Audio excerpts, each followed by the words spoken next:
Thank you, Reese, and good morning to all of you.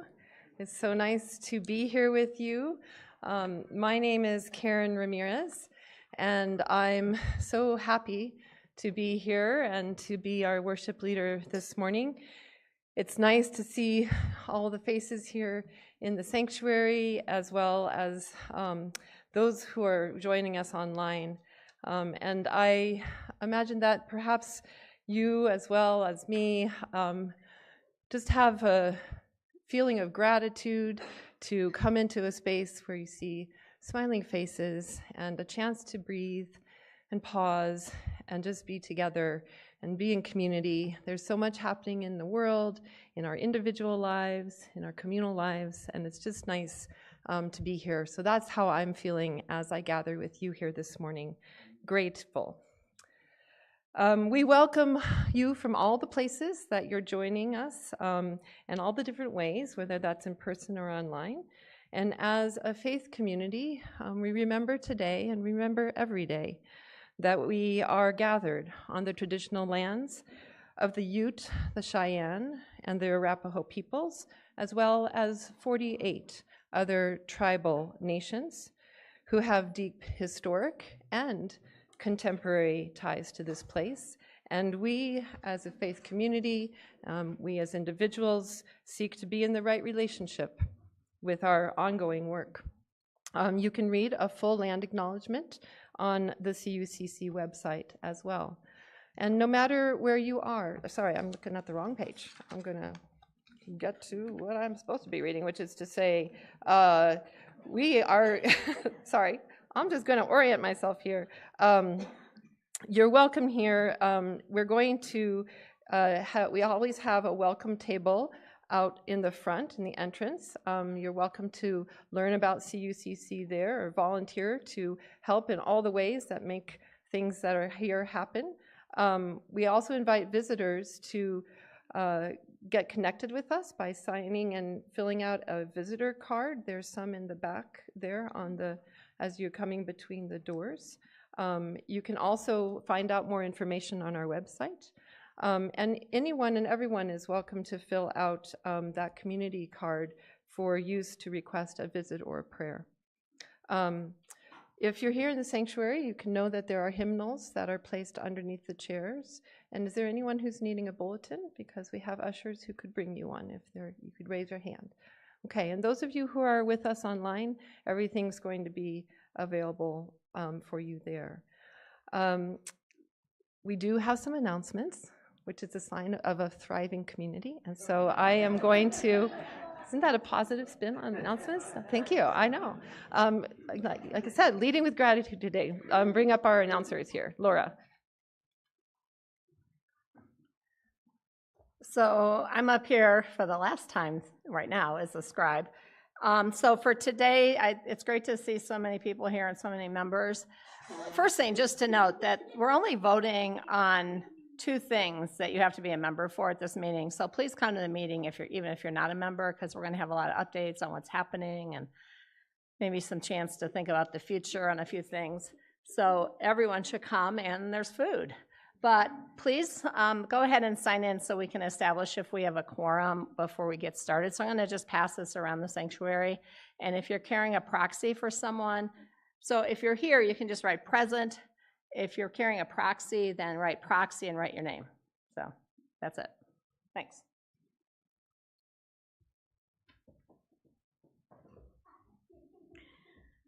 And I'm going to tell you more about the auction. Out on the table, we have tickets you can buy, and we also have donation forms. So we have 2 parts of the auction. We have the in-person part that's happening on October 4th from 4 to 6, and we're going to have like baskets, and we have some community building activities. One of them is the choir is going to sponsor cookies and carols on December 7th. And then the kids and youth they're going to have a pizza and movie night. And so other groups are considering other things, so I will let you know as those get more fully developed. And then we have an online part of the auction for some of our bigger ticket items, and that will go live on September 13th, and it will be live until October 4th at about 5 o'clock p.m. so we can announce who gets what at the live auction. Anyway, some of the things that are being auctioned off on the online auction, we have a condo in Steamboat, we have a condo in Frisco, and we have Raymond's once-a-month dozen homemade cookies starting in January. And we are looking for other items. So if you can think of something to offer either the online auction or the in-person, let me know and fill out a donation form.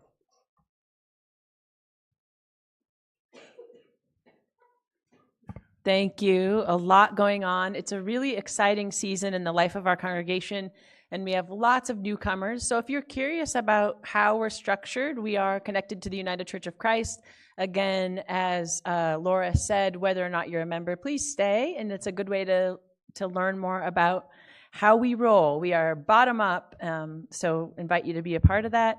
We are doing a new directory, and some of you have asked for photos to help know who's who. So Philip has offered to help take some pictures. So if you don't have a photo, now let me just say a recent photo. Somebody this week at office hours said, here's the picture I want to use. I said, that is like 25 years old. No one will know who you are. So please see Philip for a picture so it will be helpful for us to know who's who. Community office hours this week will be Thursday in Longmont at Ziggy's, so invite you to be a part of that. You'll notice, I got a little choked up, there's a rose over there. I put that on the chair where our beloved AK sat. He died on Wednesday night. Jackie and I were able to be with the family. I was with them all day on Monday, and so it's beautiful that what we do as church is be there for each other through all of life. And so I know I will miss him a lot. And so service information to be determined. So stay tuned for that. And also this Saturday at 3 o'clock, we'll be celebrating the life of Will Pinko, longtime member, as many of you knew. So it's good that we do these rituals and show up for each other. So I invite you to be a part of that. Carol, did you want to say anything about outreach? Or she's waving her hand. We're going to get a mini sermon. We love you. All you're doing, Carol. Do you need a hug? No. One last time. There is no outreach today. And for those of you who are planning it, I apologize. I've learned so many lessons in the experimenting this summer. So what will happen in the bulletin is that there will be 2 dates in September and 2 dates in October for outreach. And they won't go in the bulletin until I check with Susan and Nicole to be sure that there are no conflicts. So sooner or later, we'll get it squared away. Well, so part of my message today is we do the right thing even when we do it imperfectly and it's messy. And so, Carol, thank you for modeling that for us. Charging ahead, we're doing the right thing. It's messy and imperfect. I forgot to make an announcement about Recovery Cafe. We council voted to keep going with this beautiful project. So we will resume on Wednesday the 3rd. Is that right? Or is it the 4th? Anyway, the first Wednesday after Labor Day, we'll be back in action. We're so excited, and we're really trying to expand the collaboration. So if you know restaurants or people who would like to help provide the dinner, that's an important part of the gathering. So thank you so much. Hi, everybody. Sorry, another announcement. I'm Esther Terpenning, and I just want to tell everybody know that choir is starting up in a couple weeks, and so kind of excited to get going with our fall session. So the way we do it here is just like a couple of songs in the fall, a few songs at Advent, Christmas, and a few more in Lent. So if you come in the fall, hey, don't bump me, sweetie. You're only signing up for like till October, right? It's not like you have to commit for the whole year, and we love having new folks. We have a piece that has some more parts in it this time, so I actually would really love to have some more people. So I always like to try to poke holes in the notion that choir is only for people who know how to sing and have experience singing. So I'd like to have a bit of a fixed mindset about singing for some reason. You think, oh, we can learn to do math, but you can learn to sing too. And so I want choir to be a place where people who just want to sing can come and maybe we teach you. So please talk to me if you're interested, and love to have you. Oh, and details, it starts in 2 weeks on September 7th. So 9:15 in the morning before church is when we rehearse. Forget about the details. I'm feeling left out because my whole family gets to come up here. So this is the first official announcement for Crop Walk, which is October. Yes, you can come.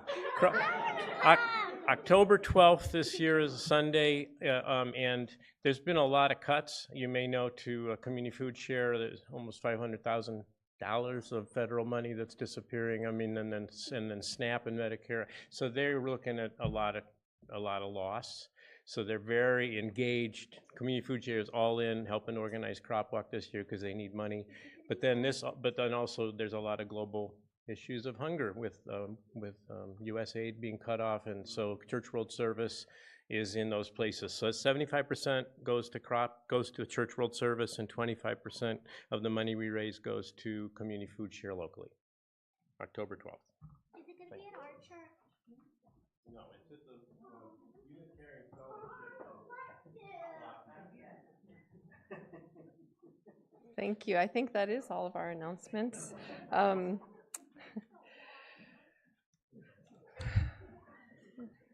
We celebrate and we give thanks for the many diverse gifts that God has bestowed on us individually and as a community.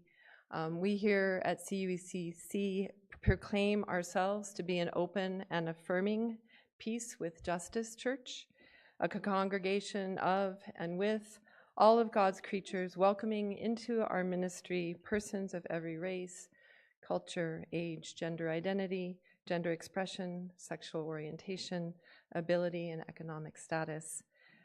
And whoever you are, wherever you are welcome here. Let us prepare our hearts and our minds for worship.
Thank you, Reese, for a powerful musical meditation. Please join me as we read the call to worship together, which is in your bulletin as well as on the screen. Come, all you who seek truth, abide in love, and honor peace. Enter into this house with thanksgiving. Come into these gates with praise. Let us rejoice. Come, enter into this sacred space, all you who hunger for righteousness. Through these doors, all footsteps lead to the source of our being, where we shall be filled. Let us rejoice. Come, we are gathered for holy purposes, the assemblage of the faithful, the numberless, nameless throng of seekers, and to sense the ineffable presence, the numinous, infinite God. Let us rejoice. Come, as we summon the Spirit of love, the eternal God of all creation, come, all who seek. Let us rejoice. And we'll join now in our first hymn, which is This is the Day. It's number 84 in the hymnal, and the words will also be on the screen.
You got me, Raymond?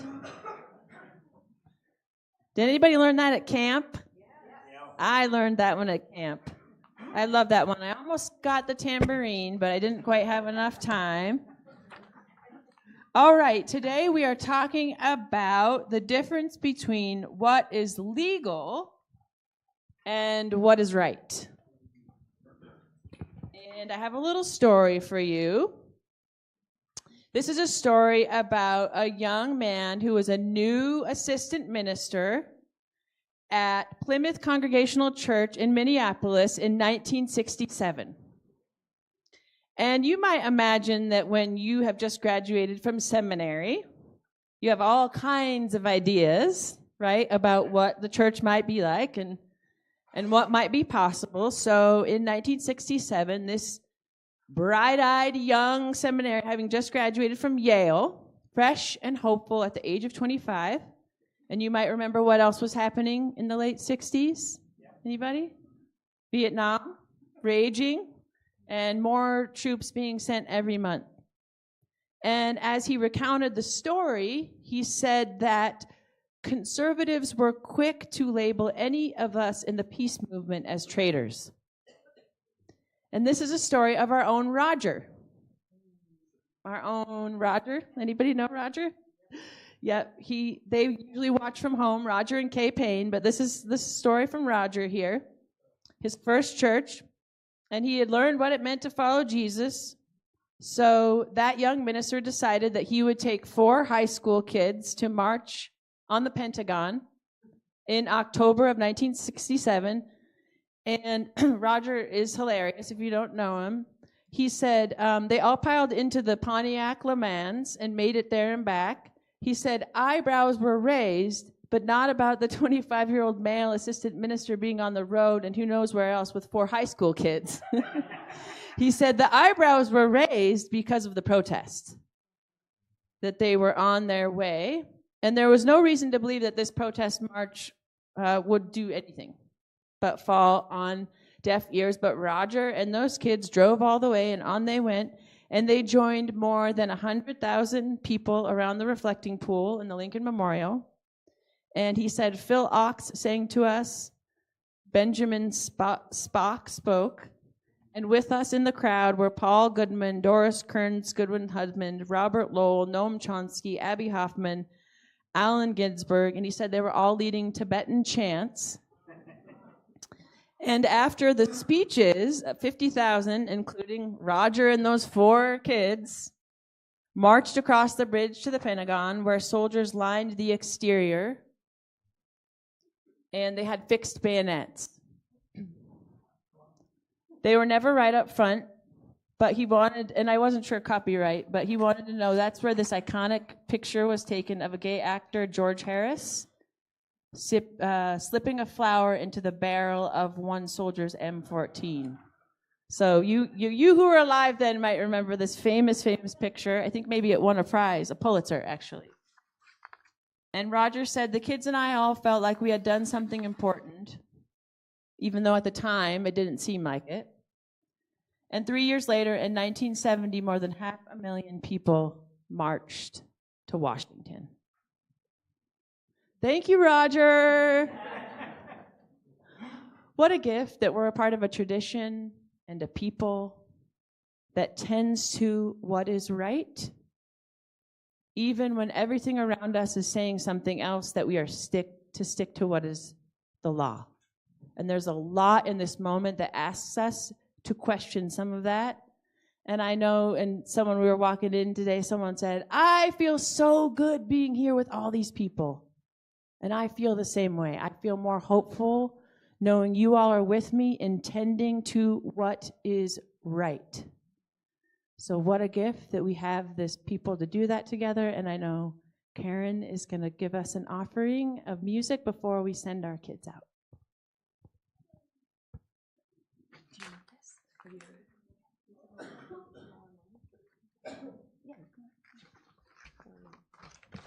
I was thinking of a song to sing, and I was thinking of the spirit of restlessness, and it seems like exactly what Nicole just shared with us about. And so I'd like to just sing and invite you to sing along the hymn Spirit of Gentleness. It's number 286 in the hymnal. It might be familiar to you. Sing with me if you'd like. I'm going to sing 3 of the verses. I'm skipping verse 3. So if you're like, wait, what words is she singing? And if I mess up the words, I forgot my glasses. So, we'll just sing. We'll sing what the Spirit moves us to sing. So thanks.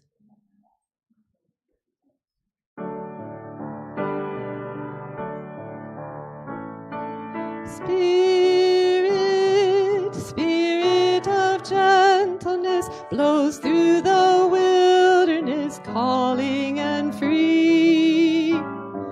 Spirit, Spirit of restlessness, stir me from placidness, wind on the sea. You moved on the waters, you called to the deep, then you crawled up the mountains from the valleys of sleep, and over the oceans you called to each thing, awake from your slumbers and rise on your wings. Spirit,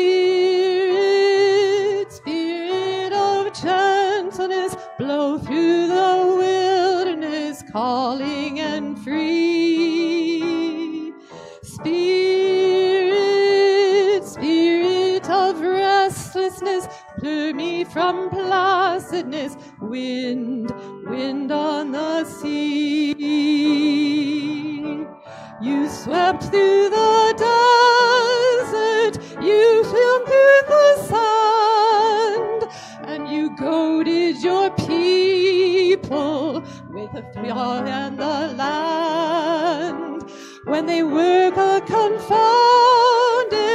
by their idols and lies, then you spoke through your prophets to open their eyes.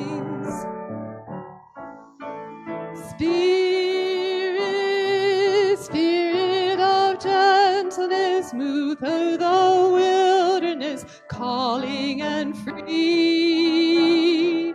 Spirit, Spirit of restlessness, stir me from placidness, wind, wind on the sea.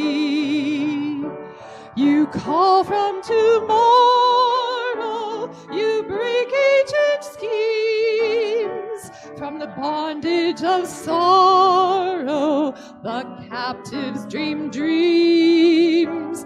Our women see visions, our men clear their eyes with bold new divisions. Your people arise. Spirit, Spirit of gentleness, blow through the wilderness, calling and free.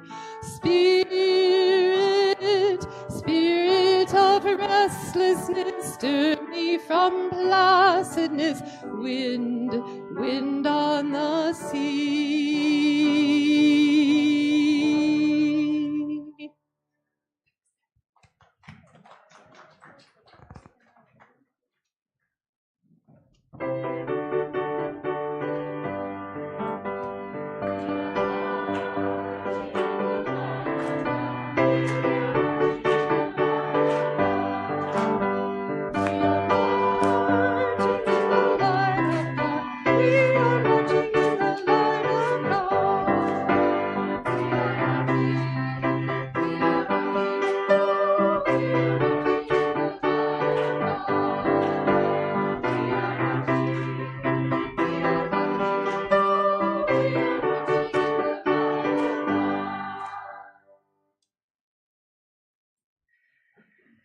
And now we get to hear our sacred texts and additional readings chosen for today.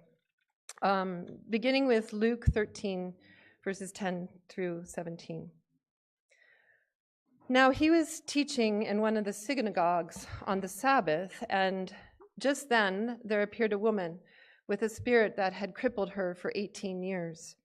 She was bent over and quite unable to stand upright. And when Jesus saw her, he called her over and said, "Woman, you are set free from your ailment."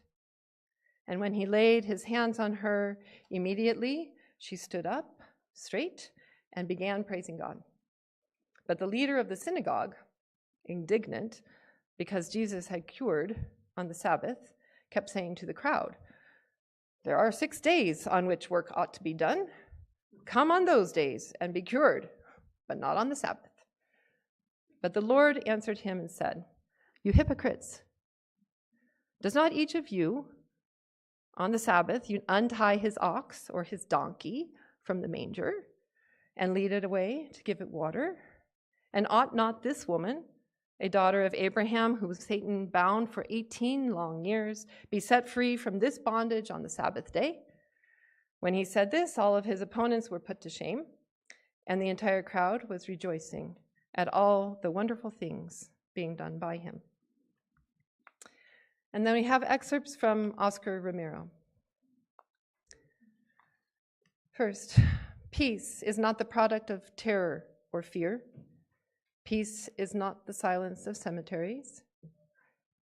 Peace is not the silent result of violent repression.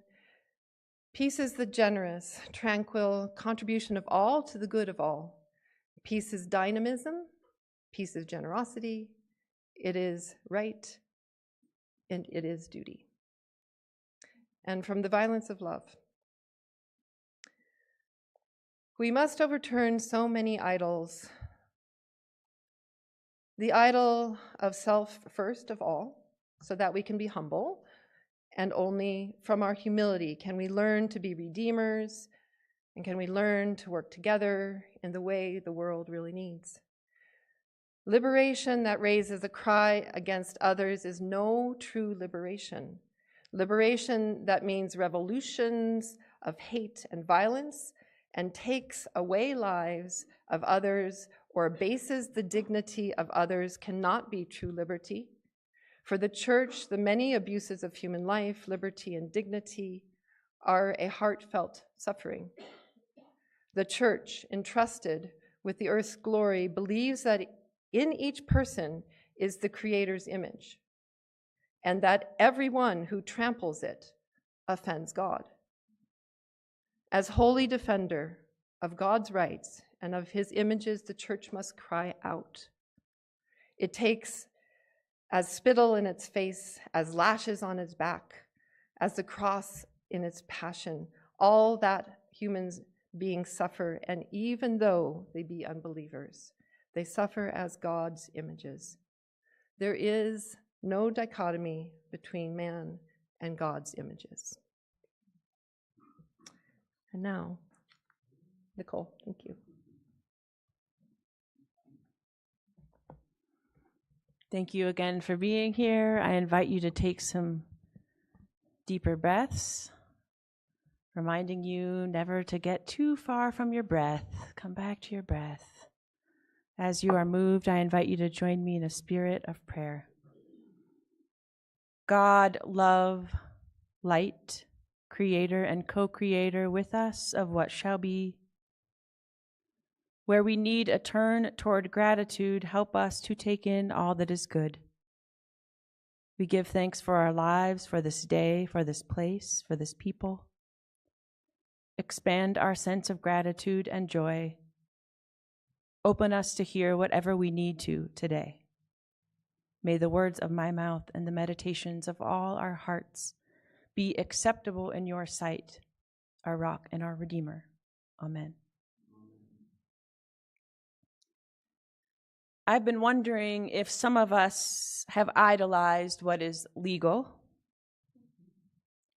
which leads us to ask the wrong questions or consider just part of the picture, making decisions from incomplete information at the very least. But the problem with this, at least for me, and many of my coming of age, what was legal and what is right were presented as the same thing.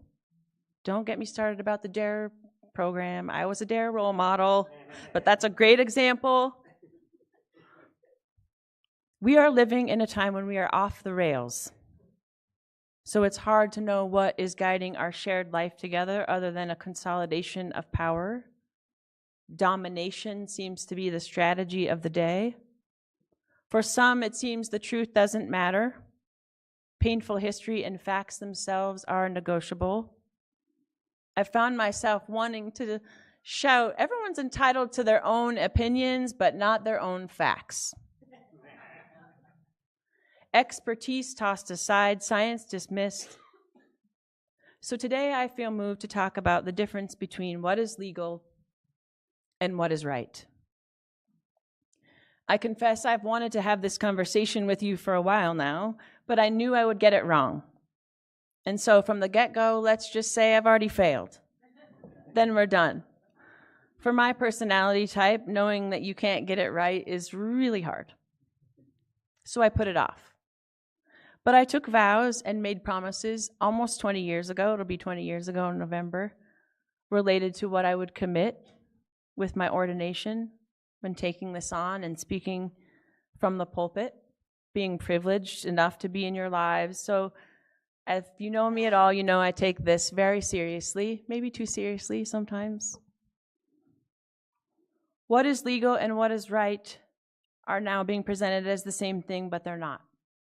And with all the noise and chaos of these days, as people of faith and conscience, it feels important to say that a little more boldly.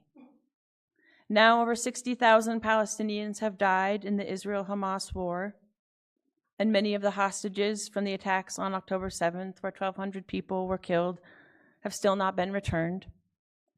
Now, oddly enough, I had already arranged on the Sunday after the attack, Sunday, October 8th, 2023, was my assigned Sunday to preach against war.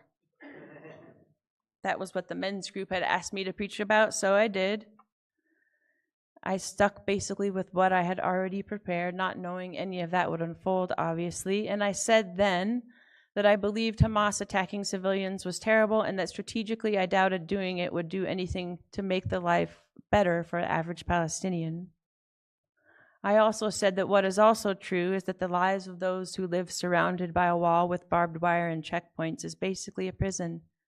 And if I hadn't been there in 2007 on a pilgrimage, I'm not sure I would see it the way I do.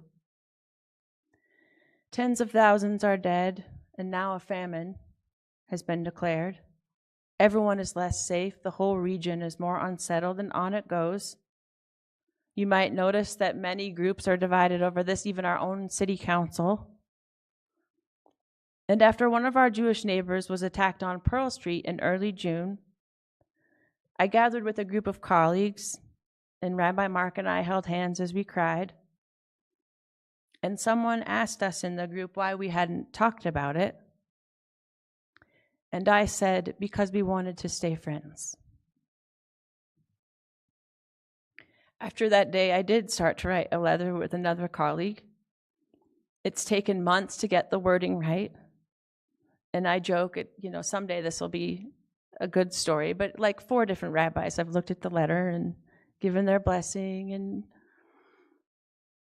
the letter's still not out, but it's going to come out. But because it feels impossible to talk about, to write about, or speak about, which is partly why it's taken me so long to get it right so that everyone feels seen. And part of what I want to say is that when people tell you it's too complicated to understand, I feel like, at least in my growing up, that's a way to dismiss people. We don't always need to understand every detail of the history to know when something's right or wrong. Among the hardest articles for me to read about what is going on in the Holy Lands are those about the legality, which is why I'm talking about it today. There are essays and essays and essays on the laws and how the laws of war only apply in particular situations. And in this case, they apply in armed conflict only if it's an official occupation. Because if it's officially an occupation, there are legal obligations that include the immediate provision of food, water, shelter, medical services, and whatever critical resources are needed.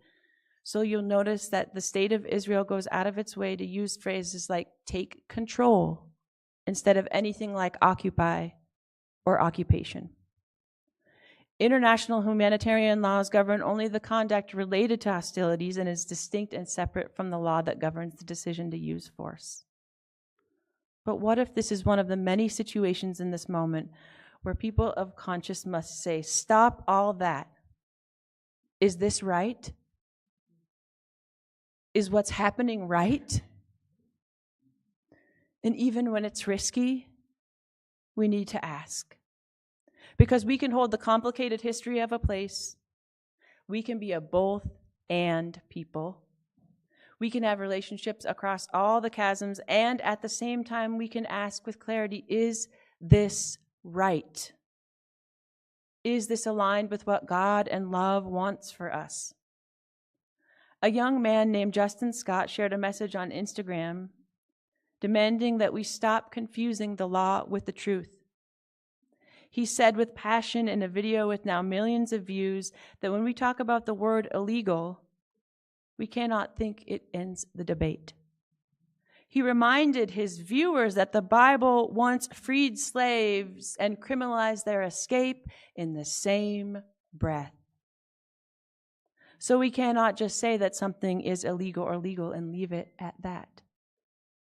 Because the problem is that what is legal and what is right are being presented as the same thing, but beloved of God, they are not. Therefore, it is our job to keep looking for what is true. And you know there is a long list of people who have done this. The list of people who have given themselves to the gap between what is legal and what is right is so long that we cannot possibly recount it here right now. But we're going to say some, and you can say some too. Joan of Arc, Harriet Tubman, Rosa Parks, Susan B. Anthony, Wangari Maathai, Nelson Mandela, Mahatma Gandhi, Malala Yousafzai. Do you have some names too? Greta, John Lewis, Marsha B. Johnson, and Jesus. Today we have this story where Jesus dares to go against the law and heal right there on the Sabbath. And the group gathered around him tells them that what he was doing is wrong. And he reminds them, you know what? You get your donkey what it needs on this day. So we're going to get the woman what she needs too. And I think it's something like a first century way of asking, I know it's legal, but is it right? Jesus shows how we were called to respond within oppressive systems. He shows that we still have agency, that we have choices, that our job is to be creative about not participating. How can we opt out? As scholar Rodney Sadler Jr. wrote of this text in the Gospel of Luke, the control of Sabbath practice represents a convenient way of maintaining an oppressive system whereby some people are forced to endure perpetual suffering by others who are more concerned with sustaining a system that benefits them than alleviating the burdens of those it cripples. To know whether something is right, we can ask, is this situation, person, organization more concerned with sustaining what is or alleviating the burdens of those suffering? The spiritual question for us never starts with legality. Because, as Justin Scott says, the Mexicans became foreign on a land that used to be theirs. While migrant workers are being picked up at beloved restaurants, at immigration hearings, a young person detained on the way to a high school volleyball game, on the way to work at Home Depot, harvesting fruit in the fields, worshiping. A white woman even claimed to have been pulled over because she had a Mexican flag bumper sticker. Now that's a way some people are choosing to get creative, distract. Maybe we should all put Mexican flag bumper stickers on our cars. I'm not kidding. Because what is legal right now are quotas. I don't know if you've heard this, it's heartbreaking. U.S. Immigration and Customs Enforcement officers are trying to deliver on a record-level deportation with the goal of up to 3,000 arrests every single day, which is why it has now become a Latino terror campaign, whether or not people are citizens. Justin Smith says the truth. He says Americans don't hate the undocumented, not really, because in fact we like our food cheap and our buildings tall and our lawns cut and our meat packed and our economy moving. He says the truth is that we prefer our coworkers invisible. Isn't that a heartbreaking truth? He said, let me interrupt your fiction. The story that this country tells sometimes is that we are a nation of laws, but it is a country of illegal loopholes for the rich and cages for the desperate. This means that some of what is happening isn't blocking, it's exposing. So you know, beloved of God, we are all about honesty here, especially in this time where we need clarity. So let us stop confusing the law with the truth. Let us stop conflating what is legal with what is right. Let us stop thinking that what is happening is what God intended.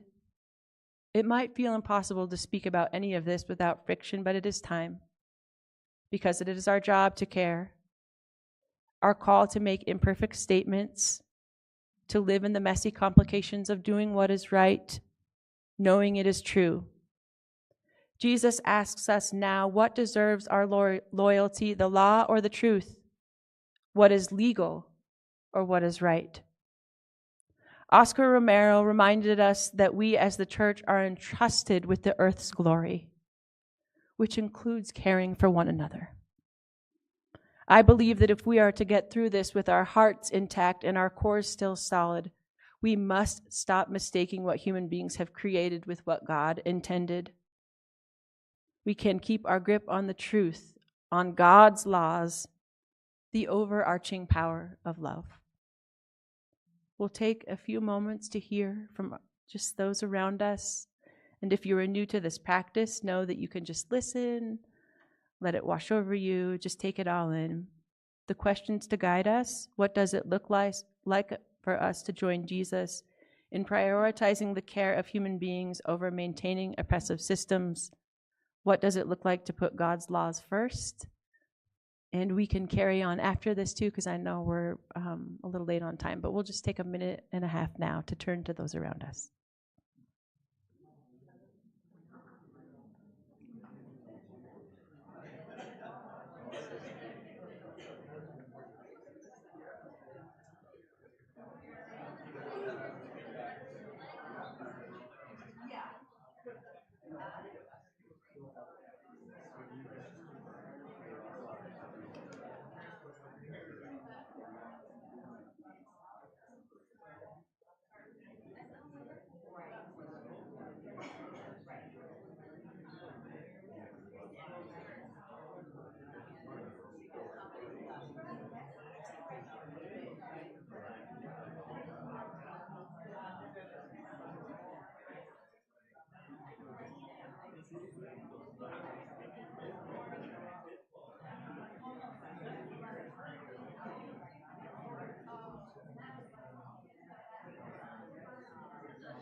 Beloved of God, let us not confuse what is legal with what is right. We can do this together. May it be so. Amen.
Please join me in a spirit of prayer.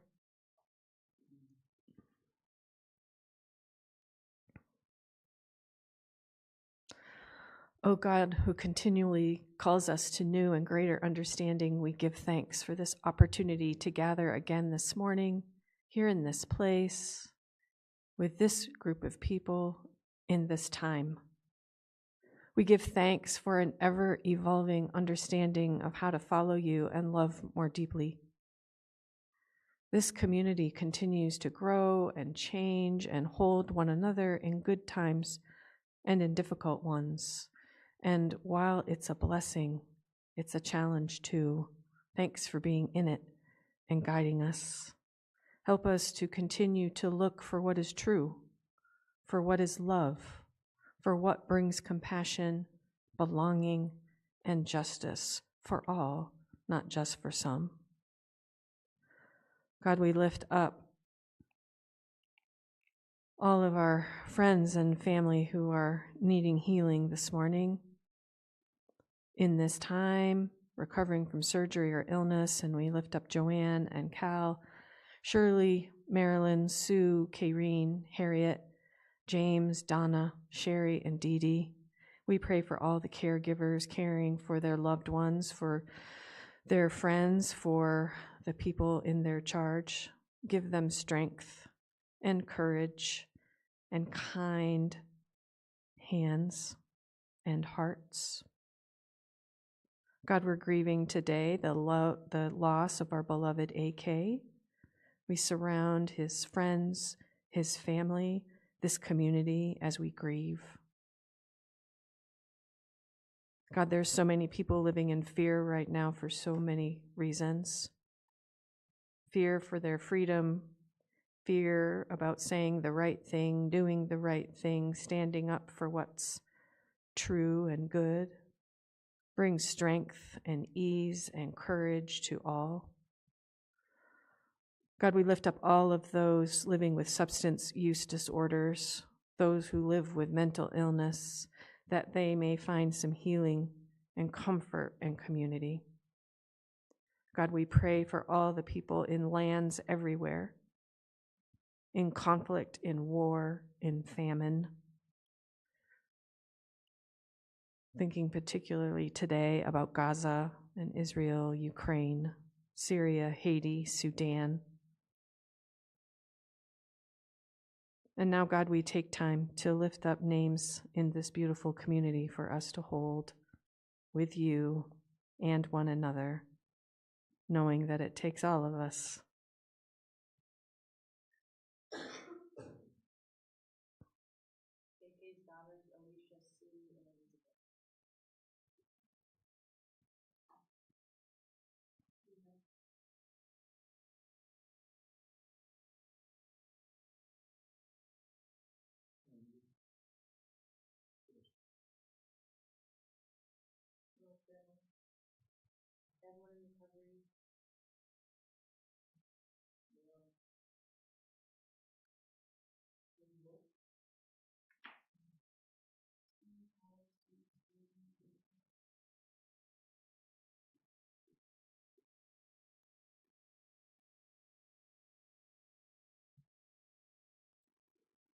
We give thanks again for this beautiful community, for the ways we come together, for the ways we listen and hold one another. God, we lift up all of these prayers to you. God, in your mercy, hear our prayers. Amen. And let us join together in praying the world's peace prayer. O God, lead us from death to life, from falsehood to truth. Lead us from despair to hope, from fear to trust. Lead us from hate to love, from war to peace. Let peace fill our hearts, our world, our universe. Peace, peace, peace. Amen.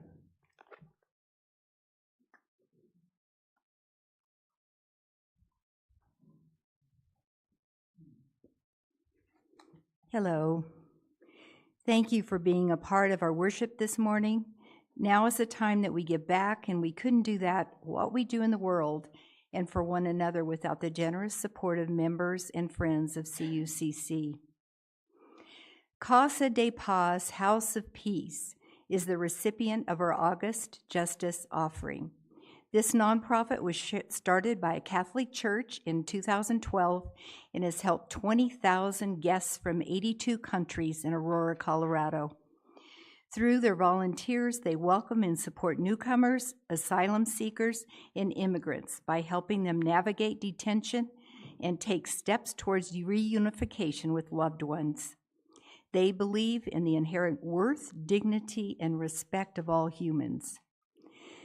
The latest news is that 3 new ICE detention centers are planned for Colorado, according to PBS on 8/18, expanding the current 1,360 beds by 2,560 beds in Walsenburg, Hudson, and Ignacio, Colorado.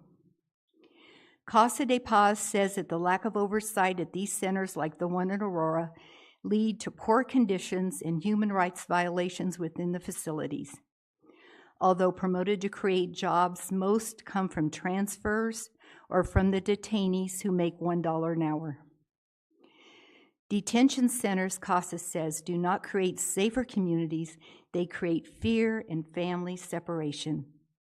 Please donate to Casa de Paz by writing a check to CUCC and putting August Justice Offering in the designation line, or pay online by going to the CUCC website. Click on Give, Donate, and choose this month's offering.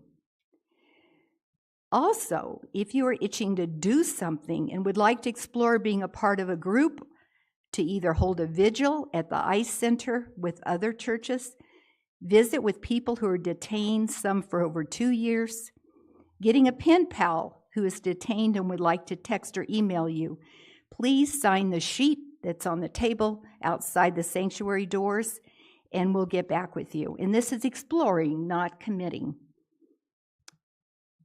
And now I want to say that if you have something to share, we invite you, your generosity of all sizes, to put in the box at the back or by giving easily online at cuccboulder.org or the handy QR code on the bulletin. If you're a visitor here, please be our guest and receive our hospitality freely. Thank you for being and building a beloved community with us, and thank you for your gift, whatever it may be.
And we'll join together saying the prayer that Jesus taught us, using whatever words are most comfortable for you.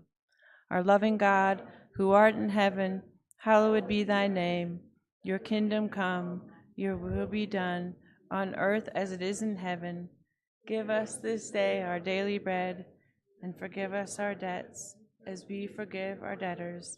And lead us not into temptation, but deliver us from evil. For thine is the kingdom, and the power, and the glory forever and ever. Amen. Okay, you can be seated. We'll try to do this real quick, but I always want to make time to think and celebrate. So I don't see Rod, but I see John. So sorry to embarrass you, but can you come forward? John, yes, you. I'm looking at you. He's like looking around. You might. Ain't no way I'm y'all's mom. That's true. That is true. You might have noticed a beautifully renovated bathroom. And if you haven't, please check it out. This person right here, along with Rod and Steve helped too, right? Yeah. totally redid our bathroom to amplify ministry. And we have all kinds of ideas about what we can do now that we have a shower. So let's give a round of applause.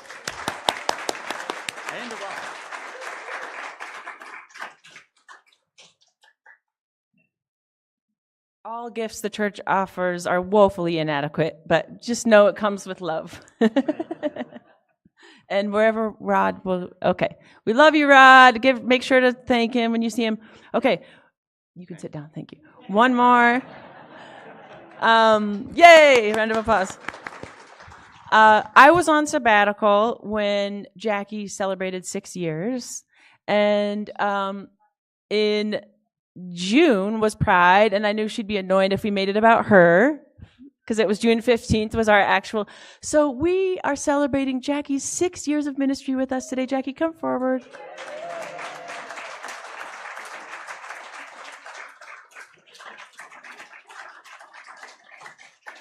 And if you haven't had a chance to sign her card,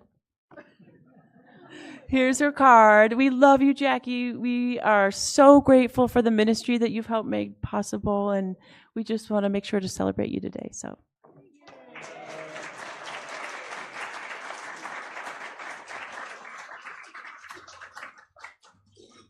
all right. Who's going to lead day by day? I know I had some helpers. Okay, beautiful. All right.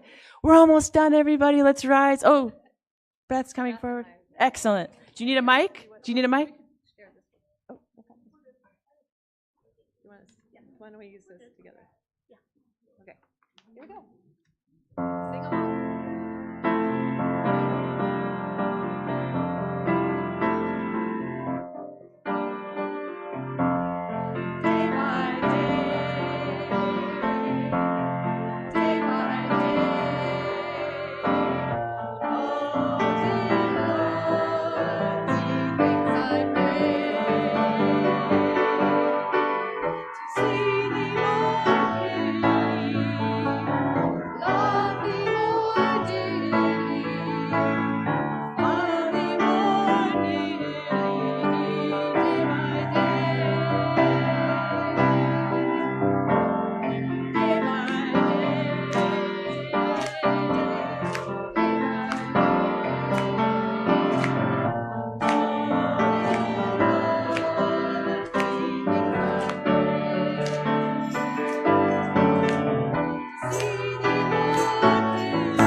Thank you for whoever got the rhythm going. Kari. Yes. Beloved of God, let us never confuse what is legal with what is right. We can do this together. Go in peace. God be with you till we meet again.